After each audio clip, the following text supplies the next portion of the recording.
Hello दोस्त, good morning to all of you. स्वागत है आप सभी को अपनी प्यारे से यूट्यूब चैनल ITT आइकन में। आज की क्लास में हम क्लास 10th की हिस्ट्री चैप्टर नंबर 1, ठीक है, चैप्टर नंबर 1 को क्या है स्टार्ट करने वाले हैं। और आज की जो क्लास है ये चैप्टर नंबर 1 का थ्योरी होगा। क्या होगा? पूरे चैप्टर को एक्सप्लेन किया जाएगा। ये जो आज का क्लास है, ठीक है, थ्योरी क्लास है, ठीक है। कल जो है इसका ऑब्जेक्टिव करा दिया जाएगा, ठीक है। तो स्टार्ट करते हैं क्लास को। पहले दिया है, पहला टॉपिक है, कह रहा है कि यूरोप में राष्ट्रवाद, ठीक है। यूरोप में राष्ट्रवाद, राष्ट्रवाद का अर्थ क्या होता है, यानी कि ये जो यूरोप है, यूरोप क्या है, तो ये क्या है, महादेश है। और राष्ट्रवाद क्या है, ठीक है, कह रहा है यूरोप क्या है, एक महादेश है, ठीक है। जिसमें वहीं पर क्या हुआ है, पहली बार जो है राष्ट्रवाद की जो भावना है, या फिर कहें तो मूल रूप से राष्ट्रवाद की जो शब्द है वहीं से निकल कर आया, ठीक है, यूरोप महादेश से। और यूरोप महादेश में कहाँ से निकला है उसके बारे में हम जानेंगे, ठीक है। तो कह रहा राष्ट्रवाद, क्या पूछा है, राष्ट्रवाद, राष्ट्रवाद का अर्थ क्या होता है। तो राष्ट्रवाद का अर्थ होता है अपने देश के विकास के प्रति, या फिर कहे तो अपने देश के प्रति प्रेम या लगाव की भावना। ये क्या है, राष्ट्रवाद क्या है, एक प्रकार का भावना है जो अपने देश एवं देश के विकास एवं देश के कहें तो प्रेम को, या फिर कहें तो विकास का क्या करता है, उजागर करता है, ठीक है, या फिर कहें तो लगाव का उजागर करता है। तो इसका जो है हम यहाँ पर इसको डिफाइन कर दे रहे हैं। कह रहे हैं कि राष्ट्रवाद, यूरोप में राष्ट्रवाद, ठीक है। तो राष्ट्रवाद का अर्थ होता है,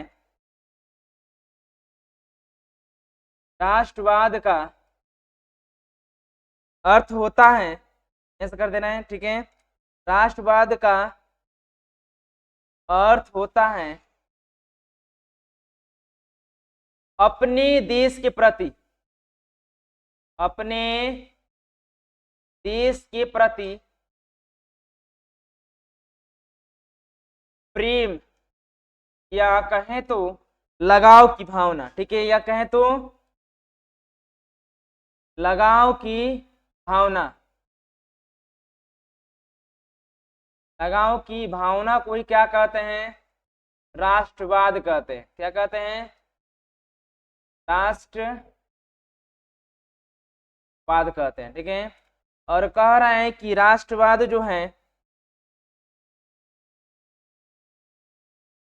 ये जो राष्ट्रवाद शब्द है सबसे पहले कहाँ से निकल कर है, ठीक है। तो ये जो यूरोप में एक देश पड़ता है जिसका नाम है कौन सी, जिसका नाम है फ्रांस। क्या है, फ्रांस एक देश है। वहीं से एक क्या होता है, 1789 में क्या होता है, 1789 में क्या होता है, एक क्रांति होता है जिसको क्या कहते हैं, फ्रांसीसी क्रांति के नाम से जानते हैं। क्या कहते हैं, क्या पढ़ते हैं, फ्रांसीसी, फ्रांसीसी क्रांति के नाम से जानते हैं, ठीक है। इसी क्रांति में क्या होता है, राष्ट्रवाद की भावना विश्वव्यापी स्तर पर क्या होता है, उभर के विश्व के सामने आता है, ठीक है। तो ये जो है राष्ट्रवाद का अर्थ होता है सब कोई व्यक्ति अपने ही देश के बारे में, या फिर कहे तो देश के विकास या फिर कल्याण के बारे में, या फिर कहे तो अपने देश के हित के बारे में बिना लोभ लालच किए सोचता है, या फिर उससे लगाव या प्रेम की भाव रखता है, तो उसे क्या कहेंगे, राष्ट्रवाद कहेंगे, ठीक है। शॉर्टकट में देखा जाए, ठीक है। तो जो व्यक्ति जो अपने देश के प्रति लगाव प्रेम की भावना को क्या कहते हैं, राष्ट्रवाद कहते हैं, ठीक है। तो ये जो है कहाँ से निकल के आएगा, तो फ्रांस की क्रांति से निकल कर आया, ठीक है। फ्रांस कहाँ पड़ता है, तो यूरोप महादेश में। वही कह रहा है यूरोप में राष्ट्रवाद, ठीक है। राष्ट्रवाद का अर्थ होता है, बता दिए कि राष्ट्रवाद का अर्थ होता है, ठीक है, एक राष्ट्रवाद क्या है, एक भावना है जो क्या होता है, अपने देश के हित के बारे में सोचने पर मजबूर करता है, ठीक है। अगला है, ठीक है। अब इसमें जो हो, या फिर कहा जाए तो, ठीक है, ये जो है कह रहा है कि ये कहाँ से निकल कर है, ठीक है, तो यूरोप, ठीक है, एक यूरोप क्या है, यूरोप महादेश, ठीक है। वहीं पर एक देश पड़ता है कौन सी, फ्रांस, ठीक है। फ्रांस में एक क्रांति होती है जिसको हम क्या कहते हैं, 1789 की फ्रांसीसी क्रांति, ठीक है। इसको इसी नाम से क्या करते हैं हम लोग जानते हैं, ठीक है, क्रांति। इसी में जो है पहली बार राष्ट्रवाद की भावना, ठीक है, राष्ट्रवाद की भावना जो है देखने को मिला। अब सुनिए, कह रहा है कि राष्ट्रवाद की अवधारणा, ठीक है, यह है कह रहा है कि राष्ट्रवाद की अवधारणा जो है वही चीज है, ठीक है। राष्ट्रवाद की अवधारणा को कहाँ से लिया गया है, या फिर ये जो है राष्ट्रवाद की जो भावना है सबसे पहले कहाँ देखने को मिला, ठीक ठीक है। तो वही हम पीछे हम बता रहे थे, ठीक है। वही है कि राष्ट्रवाद की जो भावना है ये फ्रांस की क्रांति, ठीक है, कहाँ पर, फ्रांस की क्रांति से संबंधित है, ठीक है, फ्रांस की, ठीक है, क्रांति से संबंधित है।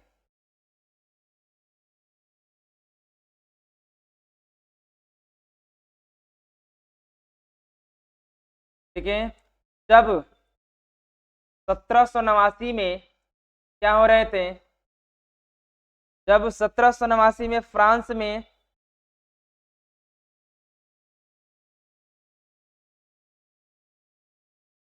अपने ही राजा के प्रति क्या हो रहे थे, आंदोलन हो रहे थे, उस समय जो थे ये जो है वहां की जनता ने क्या किया, अपने ही राजा के खिलाफ क्या कर दिया, विद्रोह कर दिया। क्योंकि वहां की जो राजा था, वहां का राजा लुई सोलहवां, कौन था, लुई सोलहवां जो था अपने ही जनता पर, ठीक है, अपने ही जनता पर क्या करता था, एकदम निरंकुश शासन करता था, ठीक, क्या करता था, निरंकुश, ठीक है, निरंकुश शासन करता था, ठीक है। इस वजह से वहां की जनता ने क्या किया, बोला कि ये जो फ्रांस है हमारा क्या है, पितृभूमि है, ठीक है, और हम जो है हमारा शोषण हमारा ही राजा कर रहा है, ठीक है, कहीं ना कहीं ये क्या है, गलत है, ठीक है। तो ये जो है राष्ट्रवाद की अवधारणा कहाँ से ली गई है, तो फ्रांस की क्रांति है। फ्रांस कहाँ पड़ता है, तो ये पड़ता है आपका यूरोप महादेश में, ठीक है, कहाँ पड़ता है, यूरोप महादेश में। आगे है नेपोलियन युग, कह रहा है कि नेपोलियन युग से आप क्या समझते हैं, या फिर कहें तो नेपोलियन युग, ठीक है। कह रहे हैं नेपोलियन कौन है, तो नेपोलियन क्या है, एक व्यक्ति का नाम है, ठीक है, एक तो ये क्या है, फ्रांस का कहें तो एक बहुत ही शक्तिशाली राजा उभरे, ठीक है, राजा बन के उभरे। जब फ्रांस में 1789 ईस्वी में क्या हो रहे थे, क्रांति हो रहे थे, ठीक है, वहां पर ये क्या हो रहे हैं, में क्या हो रहे थे, क्रांति हो रहे थे, ठीक है। उस समय वहां की जो जनता थी, क्रांति में क्या हो रहे थे, जनता जो थी अपने ही शासक, ठीक है, जनता, शासक कौन था, शासक लुई सोलहवां, कौन था,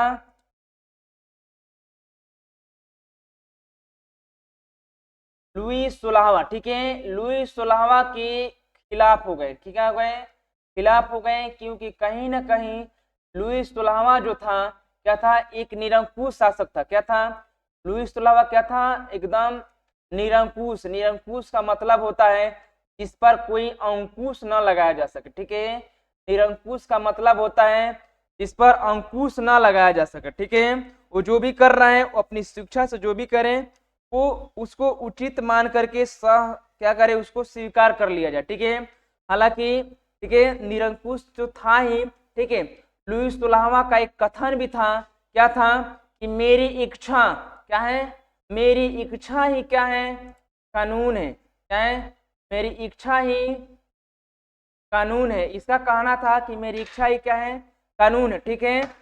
तो ये है, तो कहीं ना कहीं इससे पता चलता है कि ये क्या है, लुई सोलहवां एक निरंकुश शासक था, ठीक है, जो अपने ही जनता पर क्या किया था, निरंकुश तरीके से शासन कर रहा था। और यहाँ की जो जनता थी, जनता, ठीक है, फ्रांस की जनता जो थी मुख्य रूप से कहा जाए तो क्या तीन हिस्सों में बटी थी, कितने हिस्सों में, तीन हिस्सों में, ठीक है। एक था प्रथम, ठीक है, द्वितीय और तृतीय, ठीक है, प्रथम स्टेट, द्वितीय स्टेट तथा तृतीय स्टेट, ठीक है। प्रथम स्टेट में कहें तो कौन आते थे, प्रथम में आते थे आपके पादरी वर्ग, कौन आते थे, पादरी वर्ग, ठीक है। और दूसरे में कौन आते थे, आपके आते थे कुलीन वर्ग, कौन आते थे, कुलीन वर्ग, ठीक है, कुलीन वर्ग आते थे। और तीसरे में कौन आते थे, तो तीसरे में आपका आते थे कौन, तो ये आते थे मजदूर वर्ग, कौन से, मजदूर वर्ग। और मजदूर वर्ग को ही कहा जाता है तृतीय स्टेट में जो लोग थे इन्हीं को कहा जाता है कौन सी, मध्यम वर्ग। क्या कहा जाता है, मध्यम वर्ग कहिए, या फिर इसी को फिर कहा जाता है, इसी को कहा जाता है बुर्जुआ वर्ग। ठीक है, इसी को कहा जाता है बुर्जुआ वर्ग, बुर्जुआ वर्ग। ठीक है, और ये जो है फ्रांस में क्रांति का मुख्य जो कहें तो जो धारा का जो मोड़ दिए थे वो दिए थे यही तृतीय स्टेट की जो लोग थे वही इन्हीं की सहयोग से, या फिर कहें तो इन्हीं की एकदम सहयोग से फ्रांस में क्या हुआ था, लुई 16वां के अगेंस्ट क्या हुआ था, लुई 16वां के अगेंस्ट क्या होता है, फ्रांस में क्या होता है, फ्रांसीसी क्रांति होती है। ठीक है, कब, 1789 में, और उसी समय इसको फ्रांस की राजगद्दी से उखाड़ कर फेंक दिया जाता है। ठीक है, तो अब उसके बाद जो है, उसके बाद आगमन होता है किसका, नेपोलियन बोनापार्ट का। ठीक है, नेपोलियन बोनापार्ट का तभी आगमन होता है, नेपोलियन बोनापार्ट आता है और वो क्या करता है, वो जो है फ्रांस में, ठीक है, फ्रांस में वो क्या था, एक कहें तो पहले वो क्या था, सैनिक विभाग में काम करता था। कहाँ करता था, नेपोलियन जो था वो क्या था, एक सैनिक था। नेपोलियन क्या था, एक सैनिक था, लेकिन बाद में आगे चलकर इसको सैनिक का मतलब हेड बनाया गया। और जब लुई 16वां को, ठीक है, फ्रांस का जो राजा था, ठीक है, लुई 16वां, कौन, लुई 16वां, ठीक है, को जो है 1793 में क्या होता है, तो पूरी सारेआम जनता के समक्ष क्या होता है, गिरोटिन पर चढ़ाकर, ठीक है, गिरोटिन पर चढ़ाकर क्या किया जाता है, इसको फांसी दे दिया जाता है। ठीक है, चढ़ाकर को फांसी दे दिया जाता है। ठीक है, साथ ही साथ इसकी पत्नी जो थी जिसका नाम था मेरी अंतोतेन, क्या नाम था इसकी पत्नी का, मेरी अंतोयेनेत था। ठीक है, क्या था, मेरी अंतोयेनेत था, मेरी अंतयोनेत। ठीक है, इसके पत्नी का नाम था मेरी अंतोयनेत। इसको भी क्या किया गया, उसी समय क्या किया गया, इसको भी फांसी दे दिया गया। ठीक है, कब, 93 में इसको भी उसके पति के साथ यानी लुई 16वां के साथ फांसी दे दी गया। ठीक है, अब जो है, अब फांसी देने के बाद एक क्रम उठता है कि अब क्या किया जाए, अब फ्रांस में अब शासन व्यवस्था जो है कैसे चलाई जाए। ठीक है, तब वहीं पर आगमन होता है किसका, नेपोलियन का। क्या होता है, नेपोलियन का आगमन होता है। ठीक है, जिसको नेपोलियन बोनापार्ट के भी नाम से जाना जाता है। ठीक है, अब ये जो है ये आता है कब, इसको जो है 1804 में क्या करता है, 1804 ईस्वी में क्या बनता है, ये फ्रांस का क्या बनता है, फ्रांस का सम्राट बनता है। ठीक है, क्या बनता है, फ्रांस का सम्राट बनता है। सम्राट बनने के बाद, सम्राट बनता है। ठीक है, बनने के बाद इन्होंने क्या किया, सबसे पहले जो है फ्रांस में बहुत सारे जो पुरातन व्यवस्था था, जो पुराने चीज थे, जो बहुत सारे जो पुराने समय से चले आ रहे थे उस चीज को मतलब इन्होंने क्या किया, उसको बदला। ठीक है,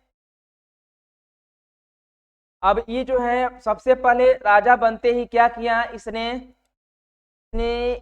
1804 में क्या किया, 1804 में नेपोलियन संहिता, क्या किया, नेपोलियन संहिता लागू किया, या फिर कहें तो उसी को क्या कहा जाता है, नेपोलियन कोड कहा जाता है, नेपोलियन बिल कहा जाता है, या फिर नेपोलियन संहिता कहा जाता है। ठीक है, क्या किया 1804 ईस्वी में। ठीक है,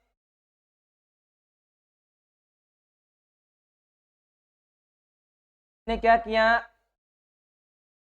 नेपोलियन संहिता को लागू करता है। ठीक है, संहिता लागू करता है। इसमें जो है मुख्यतः जो है इस पर अधिकतर जो है इसमें बहुत सारे इसमें मतलब कानून लाए गए इसके द्वारा। ठीक है, विशेषाधिकार, ठीक है, मजदूरों पर जो कर था, टैक्स था, उस चीज को समाप्त किया। ठीक है, बहुत सारा इसने क्या किया, सुधार किया। ठीक है, अब जो है नेपोलियन ने क्या किया, जो यूरोप में फ्रांस में जो जनता 3 स्टेटों में बटी थी, ठीक है, प्रथम, द्वितीय और तृतीय, जो तीनों स्टेट में जो जनता बटी थी सबको क्या कर दिया, सबको काट पीट के बोला एक कर दिया। ठीक है, और जो कर का जो बोझ था कर भी किसको देना होता था? तृतीय स्टेट को, यानी कि मजदूर को क्या देना पड़ता था? इनको कर देना पड़ता था। ठीक है, इस चीज को इसने पूरी तरह से क्या कर दिया, मतलब कहें तो एक प्रकार का क्या कर दिया, इसको खत्म कर दिया। ठीक है, और इसने क्या किया, विशेषाधिकार को भी खत्म किया। जो फ्रांस में विशेषाधिकार थे उस चीज को इसने खत्म किया। ठीक है, अब जो है आगे कह रहा है नेपोलियन युग। ठीक है, वही कह रहा है, यहाँ पर देख लेते हैं, कह रहा है नेपोलियन युग। ठीक है, तो सीधा लिखेंगे 1804 ईस्वी से लेकर के, ठीक है, ईस्वी से लेकर के 1815 ईस्वी, ठीक है, 1815 ईस्वी तक के कालक्रम को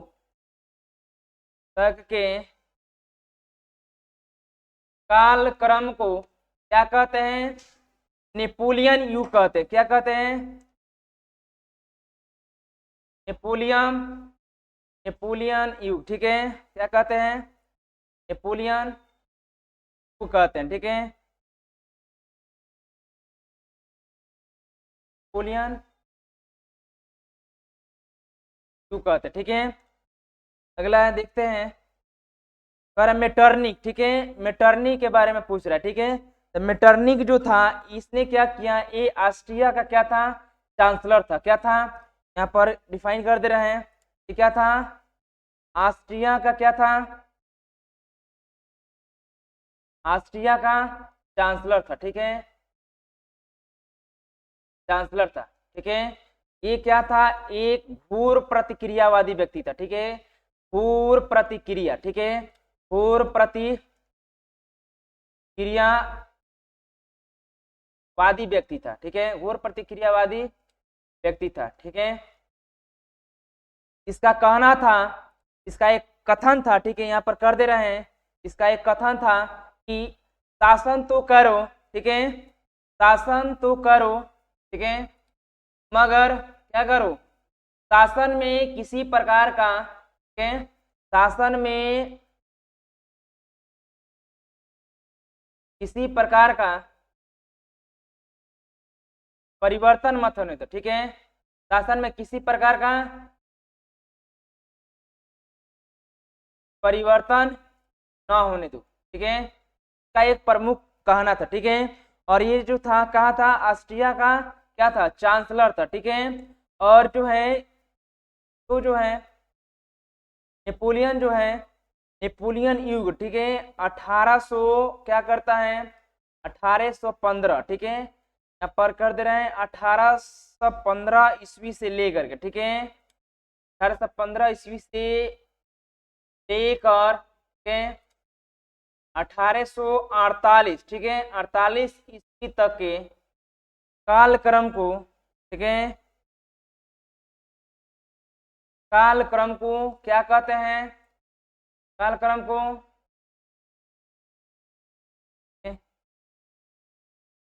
मेटरनिक युग के नाम से जाना जाता है। ठीक है, मेटरनिक युग के नाम से, मेटरनिक युग के नाम से जानते हैं, मेटरनिक है। ठीक है, कहीं कहीं मेटरनिक देता है, कहीं कहीं मेटरनिक। ठीक है, मेटरनिक युग के नाम से जाना जाता है। ठीक है, ठीक है, अगला देखो वियना सम्मेलन। ठीक है, वियना सम्मेलन क्या है? तो वियना सम्मेलन जो है 1815 ईस्वी में, ठीक है, 1815 ईस्वी में इसका जो है, इसकी बैठक हुई थी। ठीक है, 15 ईस्वी में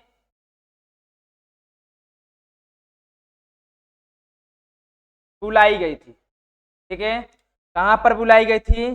तो वियना की राजधानी, ठीक है, वियना की राजधानी में क्या किया गया? वियना सम्मेलन हुआ था। ठीक है, राजधानी में वियना सम्मेलन हुआ। ठीक है, सम्मेलन का मतलब होता है, ठीक है, कुछ लोगों के द्वारा मतलब एक जगह बैठ करके किसी विषय पर क्या करना, उसको मतलब किसी विषय पर पहुंच करके उसका निर्णय निकालना। ठीक है, तो ये जो है वियना में सम्मेलन बुलाया गया था। कब? 1815 में। ठीक है, इसका जो प्रमुख प्रतिनिधि था वो कौन था? ये था ऑस्ट्रिया। ठीक है, ऑस्ट्रिया इसका क्या था? अध्यक्षता कर रहा था। ठीक है, ऑस्ट्रिया इसका अध्यक्षता कर रहा था। उसके बाद आपका प्रसा था इसमें, ठीक है, प्रसा के बाद आपका था, ठीक है, इंग्लैंड था, ठीक है, इंग्लैंड था। उसके बाद इस सब देश क्या करता है, इस सम्मेलन का प्रतिनिधित्व कर रहा था, ठीक है। और इसमें ये जो है सम्मेलन जो है, ये सम्मेलन, ठीक है, ऑस्ट्रिया के राजधानी कहाँ पर, वियना में, कहाँ पर, वियना में हो रहा था। और इसका ये वियना सम्मेलन का अध्यक्ष किसे बनाया गया था, तो इसका सुनिए, इसका अध्यक्ष जो है, इसका अध्यक्ष मेटरनिक, ठीक है, मेटरनिक है, मेटरनिक का जो नेतृत्व कौन कर रहा था, मेटरनिक कर रहा था, ठीक है, मेटरनिक था, ठीक है। वियना सम्मेलन, ठीक है, अगर क्वेश्चन है कि वियना सम्मेलन क्यों बुलाए गए थे, ठीक है, तो ये जाहिर सी बात है कि जब 1815 में वाटरलू, कहाँ पर, वाटरलू का युद्ध हो रहा था, उस युद्ध में क्या हुआ था, ठीक है, ये युद्ध जो था नेपोलियन, ठीक है, नेपोलियन, एक तरफ था नेपोलियन, दूसरी तरफ था इंग्लैंड, ठीक है, इंग्लैंड, ठीक है, प्रसा, फिर उसके बाद आपका आ जाएगा, ठीक है, जर्मनी, ठीक है, ठीक है, रूस, सब मिल करके ये सब क्या किया, एक तरफ ही थे, ये चारों मिल करके क्या किए, नेपोलियन को क्या किए, पूरी तरह से हराए। कहां पर, वाटरलू में, ठीक है, वाटरलू की मैदान में, ठीक है, वाटरलू की मैदान में क्या होता है, एक संघर्ष चलता है, किस किस के बीच, नेपोलियन के बीच, नेपोलियन की सेना के बीच, और इंग्लैंड, प्रसा और जर्मनी और रूस के बीच, ठीक है, इन सारी सेनाओं के बीच ये चारों मिल करके क्या करते हैं, नेपोलियन बोनापार्ट को बुरी तरह पराजित करते हैं। पराजित करने के बाद उनको क्या होता है, हर युद्ध के बाद क्या होता है, एक संधि होता है, या फिर समझौता कहिए, संधि कहिए, या फिर सम्मेलन कहिए, ठीक है। तो वही हुआ था, कौन सी, वियना सम्मेलन, या फिर कहें तो वियना की संधि, ठीक है, वियना की संधि कहिए, या फिर वियना की सम्मेलन कहिए, या फिर वियना की जो है कांग्रेस कहिए, एक ही चीज है, ठीक है। तो ये आपका बुलाया गया था कब, 1815 में, ठीक है। इसका नेतृत्व कौन कर रहा था, तो मेटरनिक कर रहे थे, ठीक है, ये याद रखना, ठीक है, बार बार, ठीक है, मेटरनिक कर रहे थे, ठीक है। और ये कहाँ का चांसलर था, तो ये था आपका ऑस्ट्रिया का। ये सब है, ये टॉपिक आपको भूलना नहीं है, ठीक है, ये कॉन्सेप्ट नहीं भूलना है, ठीक है। तो ये जो है इसमें बुलाएगा, और नेपोलियन को कहा गया कि तुम्हारे ही कारण युद्ध हुआ है, तुम इसकी भरपाई करोगे, ठीक है। जब युद्ध होता है तो युद्ध के उपरांत क्या होता है, एक संधि होती है, उस संधि के तहत जो हारता है उसको बैठा करके बोला जाता है, जो विजित राजा होता है वो कहता है कि तुम्हारी वजह से युद्ध हुआ है, तुम इसकी भरपाई करो, ठीक है। तो वही चीज के ये वियना सम्मेलन बुलाया गया था, कहाँ पर, ऑस्ट्रिया की राजधानी वियना में, ठीक है, वियना की राजधानी ऑस्ट्रिया की, ठीक है। अगला है 1830 की जुलाई क्रांति से आप क्या समझते हैं, ठीक है। 1830 की जो जुलाई क्रांति थी वो 28 जून, ठीक है, कब, 28 जून, ठीक है, 28 जून, ठीक है, 1830 ईस्वी में, ठीक है, क्या हुआ था, 30 ईस्वी में हुआ था, ठीक है, हुआ था, ठीक है। अब उस समय वहां का जो शासक था, जो फ्रांस का शासक था, वो कौन था, उस समय फ्रांस का शासक जो था वो कौन था, शासक था कौन, चार्ल्स दसम था, कौन था, चार्ल्स दसवां कहिए या फिर दसम कहिए, ठीक है, चार्ल्स दसवां था। ये भी क्या था, ये भी क्या था, ये भी बुर्बू राजवंश का था, ठीक है, ये भी क्या था, बुर्बू राजवंश का था, बुर्बू राजवंश का था, ठीक है। उसके बाद चार्ल्स दसम जो था, इसने ना सबसे बड़ी गलती कर दिया था। इसने क्या किया था, चार्ल्स जो दसम थे, इन्होंने अपना प्रधानमंत्री बना दिया, किसको, अपना प्रधानमंत्री बना दिया था,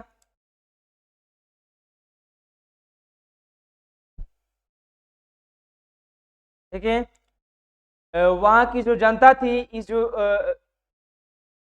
चार्ल्स दसम जो थे, ये भी कहीं ना कहीं क्या थे, ये भी एकदम निरंकुश शासक थे, ठीक है।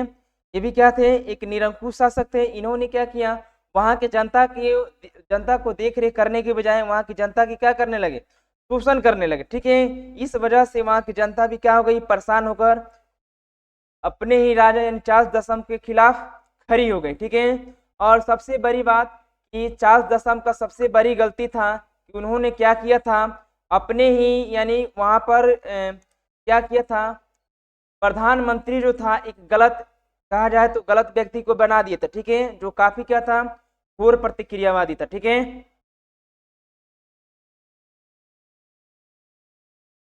हो रहा है। ठीक है,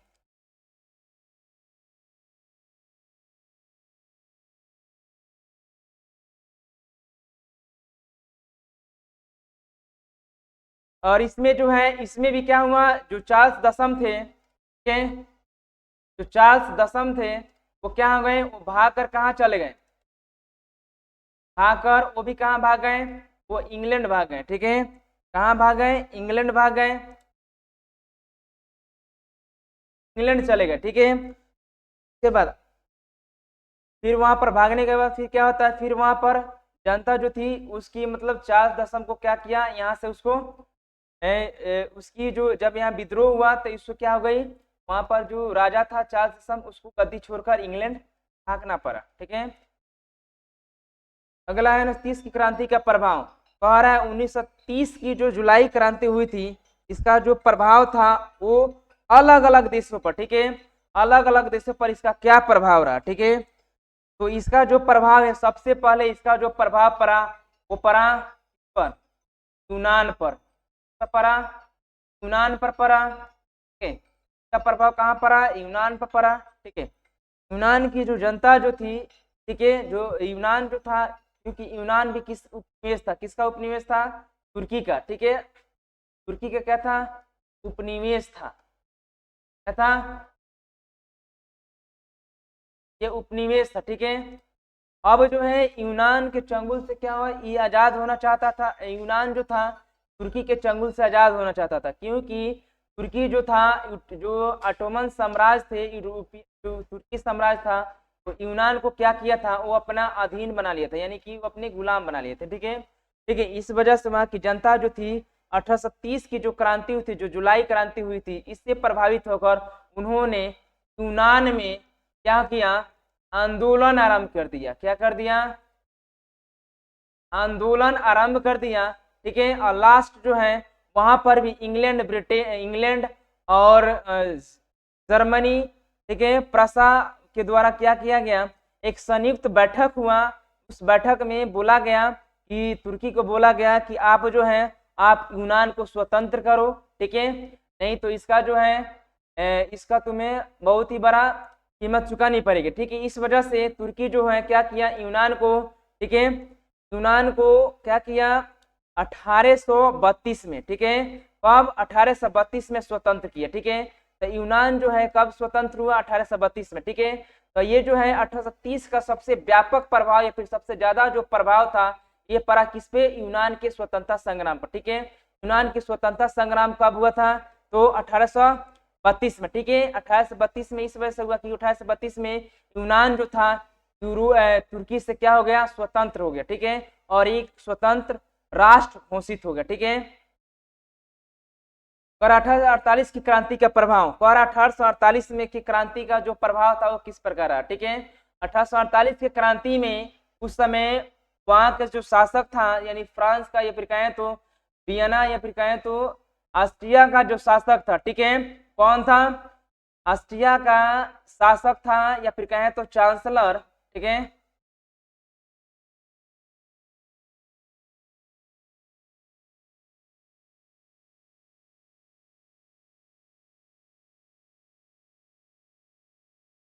ठीक है,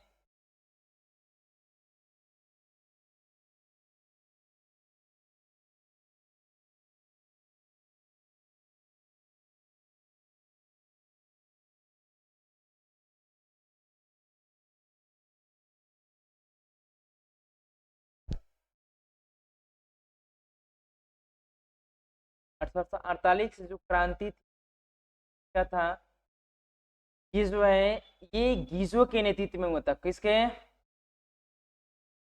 गीजो। ठीक है, गीजो के नेतृत्व में इसका जो है ये आंदोलन हुआ था और गीजो जो था क्या था, वो फ्रांस का क्या बन गया था, वो प्रधानमंत्री बना था। ठीक है, प्रधानमंत्री। ठीक है, किसने बना था इसको प्रधानमंत्री, इसको फ्रांस का प्रधानमंत्री बनाया था कौन, मेटरनिक। ठीक है, मेटरनिक ने क्या किया था, तो गीजो को यानी कि गीजो को प्रधानमंत्री नियुक्त किया था कब, 1840 में।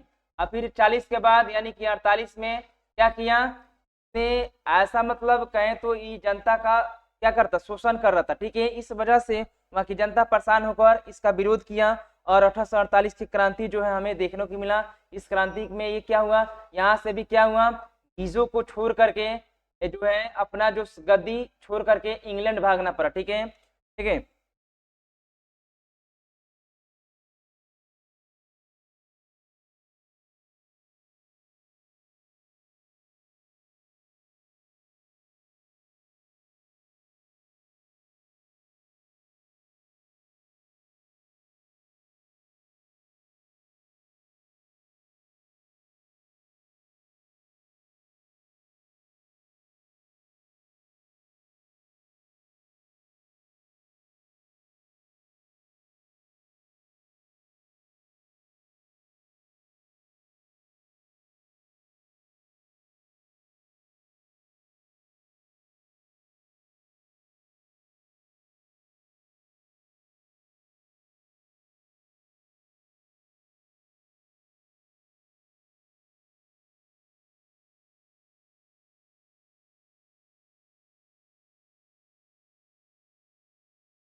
ठीक है, हो गया।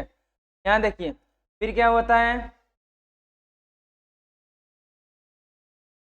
यहाँ से भी कि क्या हुआ,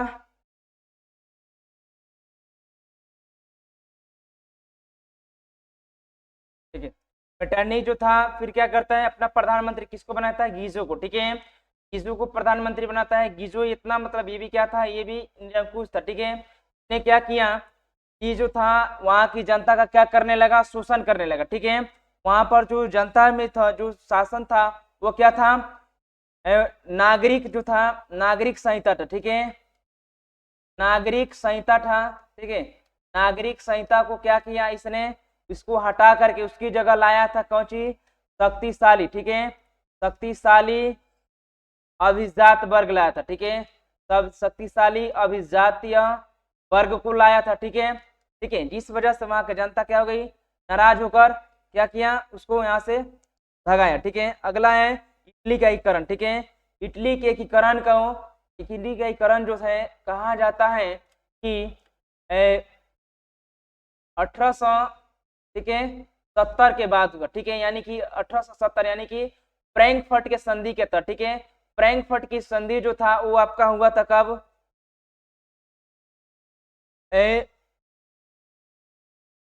1800, ठीक है, 71 में।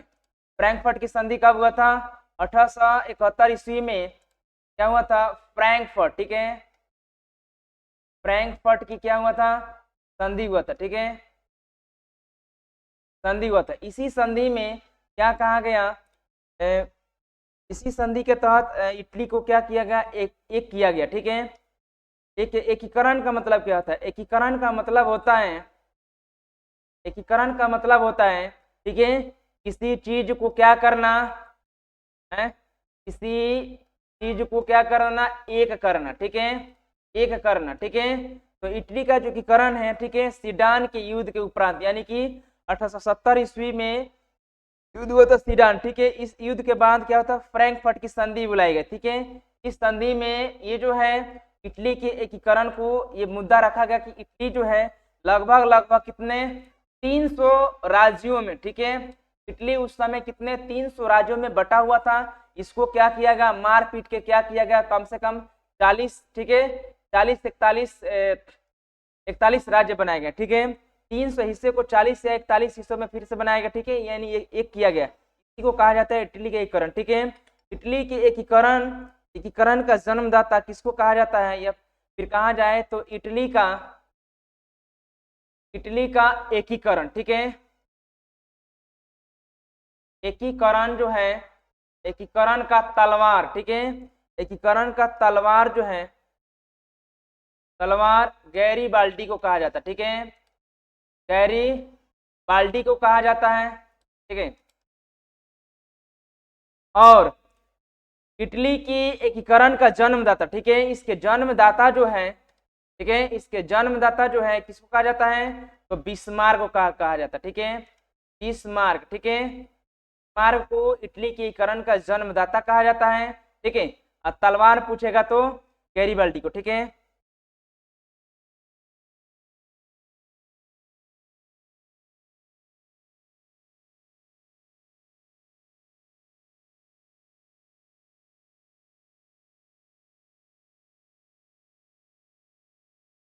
मेजनी, ठीक है, और मेजनी कौन था, ठीक है, तो मेजनी जो था वो क्या था, जर्मनी का क्या था, वो एक क्या था,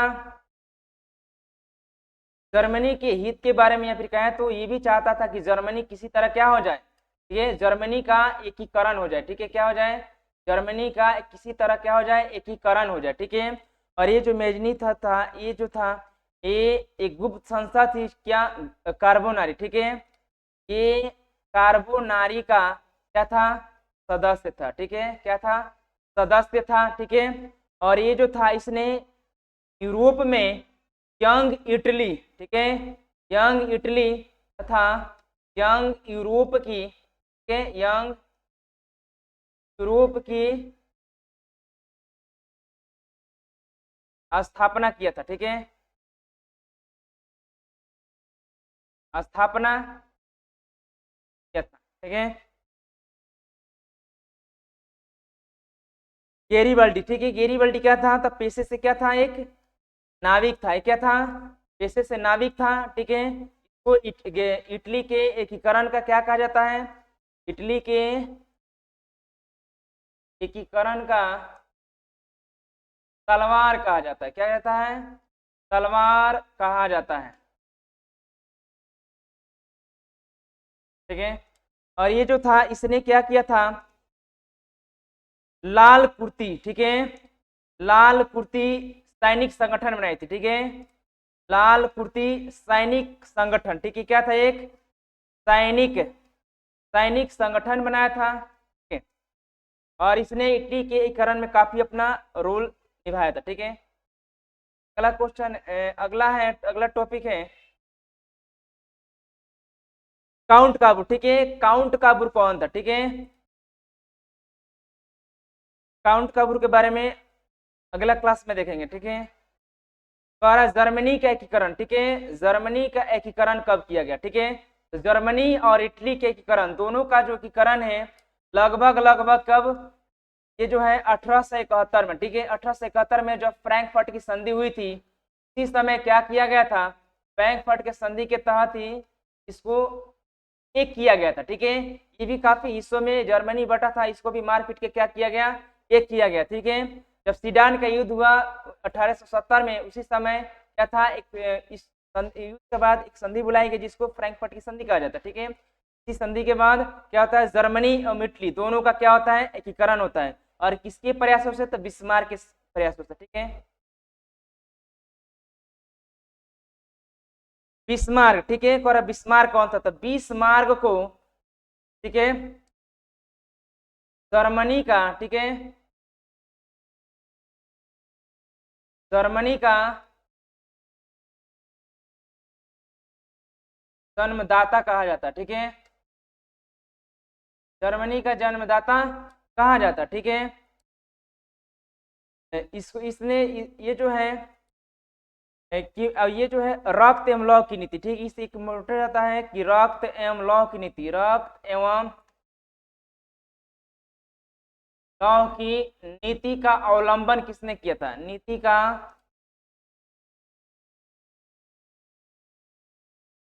अवलंबन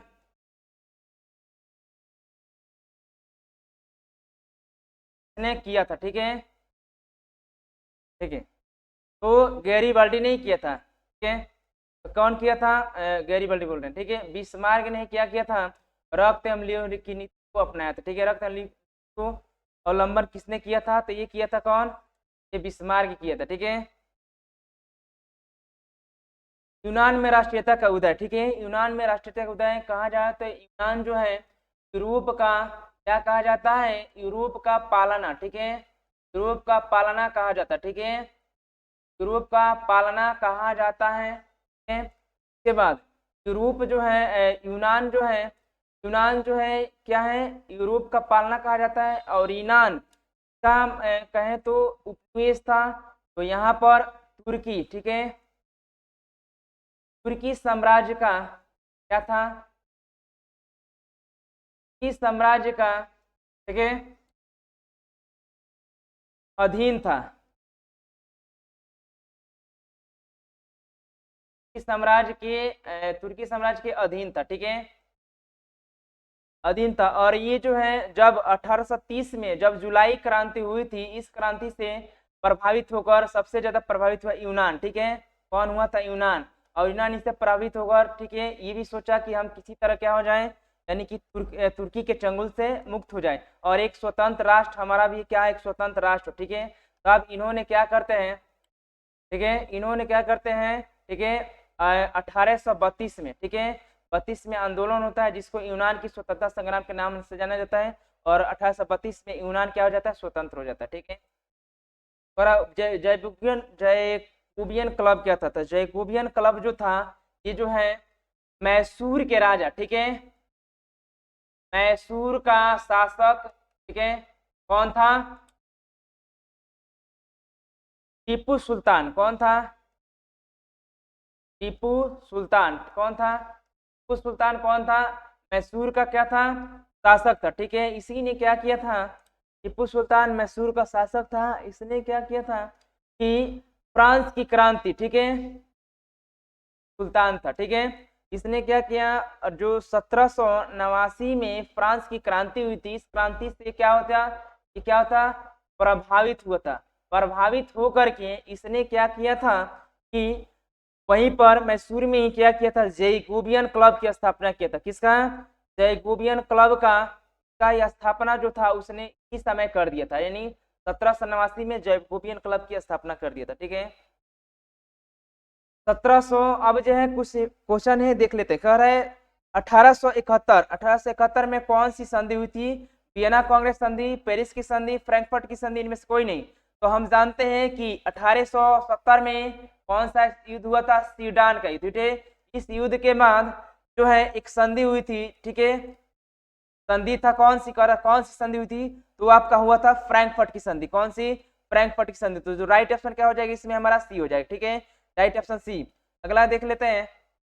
1830 की क्रांति के बाद फ्रांस में किस प्रकार का शासन स्थापित हुआ? ठीक है, तो कह रहा है कि गणराज्य, अधिवाद, अधिनायकवाद या फिर संघीय शासन व्यवस्था, संवैधानिक राजतंत्र, ठीक है। तो वहां पर जो था गणराज्य, ठीक है, गणराज्य, ठीक है, गणराज्य राज्य की स्थापना की गई। जो ऑप्शन में हमारा क्या है? ऑप्शन में है, ठीक है, राइट ऑप्शन ये हो जाएगा।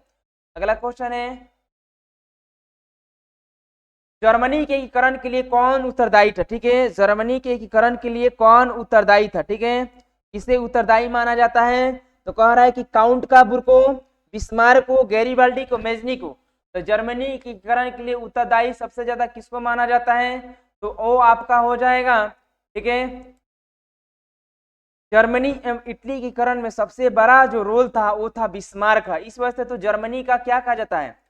पिता, जर्मनी के एकीकरण का पिता कहा जाता है, ठीक है। कहे तो जनक कहा जाता है किसको? बिस्मार्क को, ठीक है। राइट ऑप्शन कहाँ जाएगा? बी पर जाएगा, ठीक है। अगला क्वेश्चन है, अगला क्वेश्चन दिया है फ्रैंकफर्ट की संधि किस वर्ष हुई थी? ठीक है, वही है, ठीक है। यहाँ पर ऑप्शन दिया है 1871 में, जो पहले हमने एक्सप्लेन कर दिया, ठीक है। अगला क्वेश्चन है, इटली के एकीकरण में निम्न में से किसका संबंध नहीं है? और इटली के एकीकरण में किसका संबंध नहीं है? बिस्मार्क का तो पहले है, जर्मनी का पहले रहेगा, काउंट का बुर्का, ठीक है। फिर कह रहा है गैरीबाल्डी का, ठीक है। तो गैरीबाल्डी का नहीं होगा कि गैरीबाल्डी का इटली का, ठीक है, इटली में हो जाएगा, ठीक है। तो राइट ऑप्शन क्या हो जाएगा? डी हो जाएगा, ठीक है। अगला क्वेश्चन है, इटली और जर्मनी एकीकरण में किसके विरुद्ध निम्न से कौन था? ठीक है, इटली और जर्मनी के एकीकरण के विरुद्ध इनमें से कौन था? इंग्लैंड था, रूस था, ऑस्ट्रिया था, प्रसा था। ठीक है। तो इसके विरुद्ध जो था वो था ऑस्ट्रिया, और ऑस्ट्रिया का राजा कौन था, कहे तो चांसलर कौन था, वो था आपका कौन था, मेटरनिख। क्या था, मेटरनिख। एक इसका कहावत याद रखिएगा, एक कथन है कि कथन इसका ये है कि जब फ्रांस छींकता है, ठीक है, जब फ्रांस क्या करता है, छींकता है, तो पूरे पूरे यूरोप में क्या होता है, पूरे यूरोप में सर्दी जुकाम होता है, ठीक है, सर्दी जुकाम होता है, ठीक है, इसका एक कहना है, ठीक है। तो इसका राइट ऑप्शन सी हो जाएगा। अगला क्वेश्चन है, जर्मनी के एकीकरण का प्रमुख वास्तुकार कौन है, यानी जर्मनी की एकीकरण का प्रमुख वास्तुकार है तो वही है, ठीक है, बिस्मार्क हो जाएंगे इसमें, ठीक है। तो वास्तुकार कहिए, जनक कहिए, फादर कहिए, ठीक है, पिता कहिए, ठीक है, वही हो जाएंगे बिस्मार्क, ठीक है, राइट ऑप्शन डी हो जाएगा। अगला क्वेश्चन दिया है, फ्रैंकफर्ट की संधि पर हस्ताक्षर कब हुई थी, ठीक है, और अब फ्रैंकफर्ट की संधि पर हस्ताक्षर कब हुई थी, 1863 में, 64 में, 71 में, 72 में, ठीक है। तो हमको अच्छी तरह पता है, हम जानते हैं कि फ्रैंकफर्ट की संधि कब हुई थी, 1871 में। जाहिर सी बात है कि हस्ताक्षर भी कब होगा, इसी समय होता है। राइट ऑप्शन क्या हो जाएगा, सी हो जाएगा। अगला क्वेश्चन दिया है, काउंट काबूर को विक्टर इमैनुअल ने किस पद पर नियुक्त किया, सेनापति के, फ्रांस में राजदूत, प्रधानमंत्री, गृह मंत्री, ठीक है। तो उसको जो है प्रधानमंत्री के पद पर काउंट काबूर को विक्टर इमैनुअल ने नियुक्त किया था, ठीक है, राइट ऑप्शन सी हो जाएगा। अगला क्वेश्चन दिया, रक्त एवं लौ की नीति का अवलंबन किसने किया था, जो हम पीछे भी एक्सप्लेन कर चुके हैं, मेजनी, हिटलर, बिस्मार्क, विलियम प्रथम ने, ठीक है। तो ये जो है रक्त एवं लौ की नीति जो अपनाया था, वो अपनाया था बिस्मार्क। कौन सा, बिस्मार्क, राइट ऑप्शन सी हो जाएगा, ठीक है। अगला क्वेश्चन दिया है, अगला क्वेश्चन दिया है, यूरोप का मरीज किसे कहा जाता है, ठीक है। तो यूरोप का मरीज किसे कहा जाता है, तुर्की को, फ्रांस को, इटली को, इंग्लैंड को। तो यूरोप का मरीज जो है वो कहा जाता है आपको तो तुर्की को, ठीक है, किसको कहा जाता है, तुर्की को कहा जाता है, राइट ऑप्शन ए होगा। अगला क्वेश्चन दिया है, यंग यूरोप का संस्थापक किसे कहा जाता है, मेजनी को, विक्टर इमैनुअल को, गैरिबाल्डी को, मुसोलिनी को। यंग यूरोप का संस्थापक किसे कहा जाएगा, तो मेजनी को कहा जाता है, क्योंकि इन्हीं ने क्या किया था, यंग यूरोप, ठीक है, और यंग इटली, याद रखिएगा, यंग इटली की स्थापना की थी, ठीक है। तो राइट ऑप्शन इसमें हमारा क्या हो जाएगा, राइट ऑप्शन ए हो जाएगा, ठीक है। अगला क्वेश्चन है, टीपू सुल्तान शासक थे, कहाँ के शासक थे, अब पीछे हमें पता है मैसूर का, शिमला का, कश्मीर, कोई नहीं, तो वो जो थे मैसूर का राजा था, कहाँ का, मैसूर का राजा था, ठीक है, राइट ऑप्शन क्या हो जाएगा, राइट ऑप्शन ए हो जाएगा, टीपू सुल्तान, ठीक है। अगला क्वेश्चन है, किस युद्ध के बाद जर्मनी का एकीकरण हुआ, ठीक है, किस युद्ध के बाद जर्मनी का एकीकरण हुआ, तो जाहिर सी बात है सेडोवा का युद्ध, सेडान का युद्ध, ठीक है, या फिर कहा तो क्रीमिया के युद्ध, प्रशक युद्ध। तो सेडान को ही क्या कहा जाता है, सीडान कहा जाता है, ठीक है, सीडान कहिए या फिर कहे तो सेडान कहिए, ठीक है। तो इसी युद्ध के बाद जर्मनी का एकीकरण हुआ, ये युद्ध हुआ था आपका 1870 में, ठीक है, ठीक है।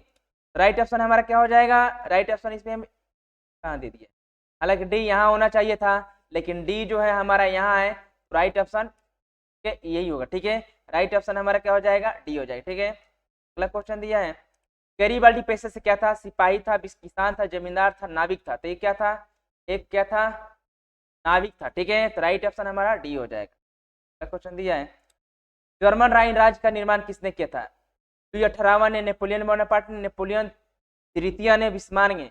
तो राइन संघ की स्थापना जो थी जर्मनी में किया गया था, कहाँ पर, जर्मनी में किया गया था, किसने किया था, तो इसमें बी ऑप्शन हो जाएगा, नेपोलियन बोनापार्ट ने किया था।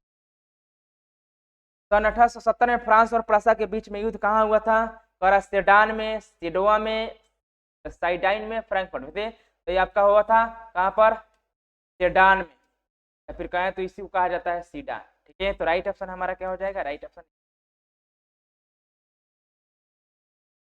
आज की क्लास में इतना ही, दैट्स ऑल।